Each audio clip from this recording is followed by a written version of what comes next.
Hello everyone, welcome back to my channel job updates. ఎవరైనా మన ఛానల్ని కొత్తగా సబ్స్క్రైబ్ చేసుకుంటే మాత్రం కామెంట్ బాక్స్లో న్యూ సబ్స్క్రైబర్ అని కామెంట్ చేయండి. సో ఈ వీడియోలో అయితే జాబ్ అప్డేట్ ఏం లేదు. నేను జస్ట్ డిఎస్సి రోల్కి సంబంధించిన ఒక షార్ట్ వీడియో అండ్ నేను యూట్యూబ్ వీడియో కూడా పెట్టాను, నా ఇన్ఫోసిస్ జర్నీ అని చెప్పేసి.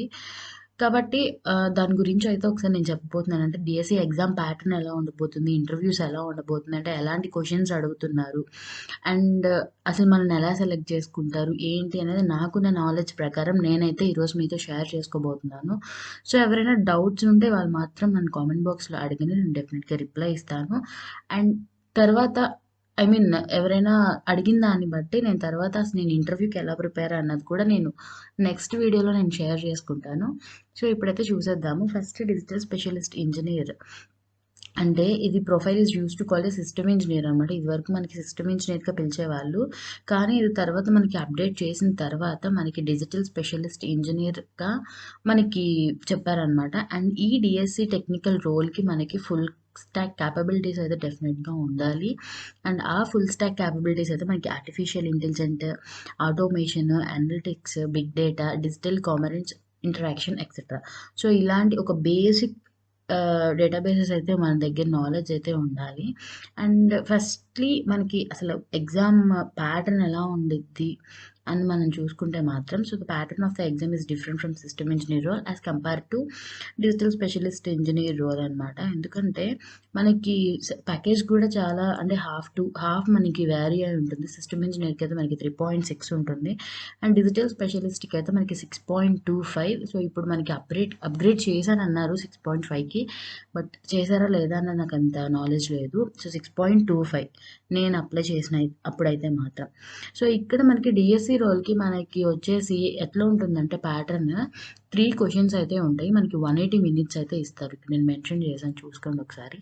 సో 3 క్వశ్చన్స్ అయితే ఉంటాయి. సో ఆ 3 క్వశ్చన్స్ అయితే మనకి ఎలాంటి మల్టిపుల్ చాయిస్ క్వశ్చన్స్ అయితే ఉండవు. 3 వచ్చేసి మనకి కోడింగ్ క్వశ్చన్సే ఇస్తారు. ఆ 3 క్వశ్చన్స్కి మనకి కంప్లీట్గా 180 మినిట్స్ అయితే మనకి ఇస్తారనమాట. సో నెంబర్ ఆఫ్ క్వశ్చన్స్ అయితే 3. సో ఆ 3 క్వశ్చన్స్ కూడా మనకి ఎలా డిజైన్ చేస్తారంటే ఒకటి ఈజీగా ఉంటుంది, ఒకటి మీడియం, ఇంకొకటి హార్డ్. సో ఇలా ఒక 3 కోడింగ్ క్వశ్చన్స్ అయితే మనకి ఇస్తారు. మళ్ళీ చెప్తున్నాను, మల్టిపుల్ చాయిస్ క్వశ్చన్స్ అయితే ఉండవు. Only 3 programming questions, that's it.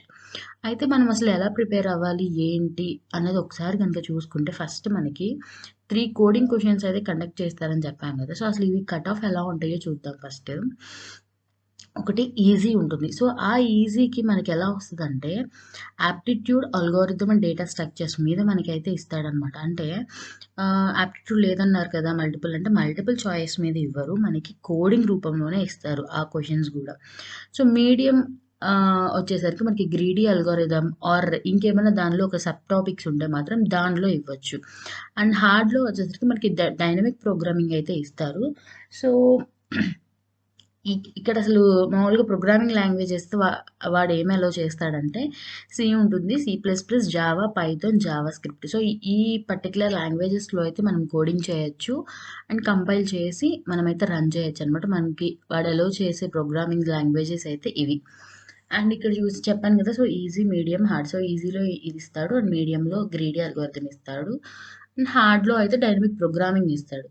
మనకు అసలు అన్నీ రన్ అవ్వాలా, 3 రన్ అవ్వాలా అని చెప్పేసి చాలామందికి డౌట్ అయితే వస్తుంటుంది. సో ఇక్కడ నేను మెన్షన్ చేశాను చూడండి.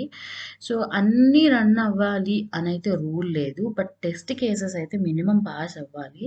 సో క్వశ్చన్ నెంబర్ 1కి అయితే మనకి ఆల్ టెస్ట్ కేసెస్ అయితే రన్ అవ్వాలి, ఎందుకంటే అది ఈజీ కదా.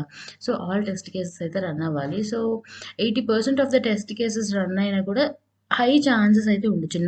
నాకైతే ఫస్ట్ క్వశ్చన్ ఈజీ అని ఇచ్చారు కదా. సో ఆ పర్టికులర్ ఫస్ట్ క్వశ్చన్ అయితే నాకు అన్నీ కంప్లీట్ అయిపోయాయి, టెస్ట్ కేసెస్ కూడా రన్ అయ్యాయి.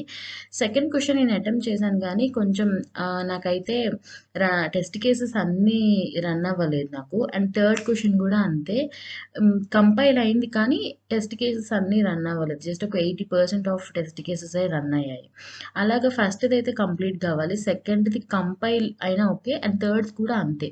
అసలు ముందుగా అసలు ఏం చేయాలి అంటే కంపైల్ అయినా అవ్వకపోయినా, టెస్ట్ కేసెస్ అయినా అవ్వకపోయినా 180 మినిట్స్ కంప్లీట్ అయ్యేలోపు మనం 3 క్వశ్చన్స్ అయితే అటెంప్ట్ చేసి ఉండాలి. సో ఖచ్చితంగా అటెంప్ట్ చేస్తే మన మీద ఒక గుడ్ ఒపీనియన్ అయితే ఉంటుంది. బికాజ్ అంటే నథింగ్ ఈజ్ బెటర్ గదా! Something is better than nothing గదా! సో, అలాగా ఏదైనా గానీ మీరు అటెంప్ట్ అయితే చేయండి ఫస్ట్. ఇలా మనకి 80% ఆఫ్ ద సెకండ్ ఆల్మోస్ట్ 2 అంటే 2 questions easy question, medium question గనుక మనం ఆల్మోస్ట్ కంప్లీట్ చేయగలిగితే అసలు హై ఛాన్సెస్ మనకి ఇంటర్వ్యూ మెయిల్ వచ్చే ఛాన్సెస్ అయితే మనకి డెఫినెట్‌గా ఉన్నాయి. సో, ఇంటర్వ్యూలో మనకి ఎలా ప్రిపేర్ అవ్వాలని ఏంటి అన్నది నేను నెక్స్ట్ మెయిల్‌లో అయితే నేను చెప్తానన్నాను కదా! సో, ఫస్ట్‌లీ అసలు ఆన్‌లైన్ టెస్ట్ అయితే ఇలా జరుగుతుంది. మనకి 3 క్వెషన్స్ అయితే ఇస్తాడు. ఒకటి ఈజీ, ఒకటి మీడియం, ఒకటి హార్డ్. కాబట్టి 3 రన్ అయిపోవాలి. 3 అన్ని టెస్ట్ కేసెస్ పాస్ అయిపోవాలని రూల్ అయితే లేదు. అవ్వాలి అయితేనే మీకు ఇంటర్వ్యూ మెయిల్ వస్తది అనైతే లేదు. సో, ఫస్ట్ క్వెషన్ అయితే అన్ని టెస్ట్ కేసెస్ రన్ అవ్వాలి ప్లస్ కంపైల్ అవ్వాలి. అండ్ సెకండ్ క్వెషన్ 80% అయితే చాలు. అండ్ థర్డ్ క్వెషన్ కూడా అంతే. బట్ అటెంప్షన్ అనేది చాలా ఇంపార్టెంట్. ఇదొకటి గుర్తుపెట్టుకోండి. So, that's it. చాలా మందికి డీఎస్‌ఈ ఎగ్జామ్ రేపు, ఎల్లుండి కొన్ని షిఫ్ట్స్ అయితే ఉన్నాయని నేను విన్నాను. సో, అందుకని నేను ఈ వీడియో అయితే ఇప్పుడు ఎక్స్‌ప్లెయిన్ అంటే యాక్చువల్లీ నేను ముందే చేయాలి. కానీ ఎవరు కామెంట్ బాక్స్‌లో ఇన్ఫోసిస్‌కి సంబంధించినవి ఏమీ అడగలేదని చెప్పేసి నేను ఇంకా ఇన్ఫోసిస్ మీద ఏం వీడియోస్ చేయట్లేదు. ఇఫ్ ఎవరైనా ఇంట్రెస్ట్ ఉంటే మాత్రం ఈ వీడియోలో నాకు ఒకసారి కామెంట్ చేయండి. నేను డెఫినెట్‌గా మీకు నా ఇంటర్వ్యూ ఎక్స్‌పీరియన్స్ అనేది నేను షేర్ చేసుకుంటాను. అండ్ మన ఛానెల్‌లో మనకసలు సెల్ఫ్ ఇంట్రొడక్షన్ ఎలా చెప్పాలి అండ్ ఇంటర్వ్యూ అనేది ఎలా అటెండ్ అవ్వాలని ఒక 2 వీడియోస్ అయితే ఉన్నాయి. నేను ఎండ్ స్క్రీన్‌లో అయితే ఇస్తాను. ఒకసారి అవి కూడా చూసుకోండి. Hope those help you.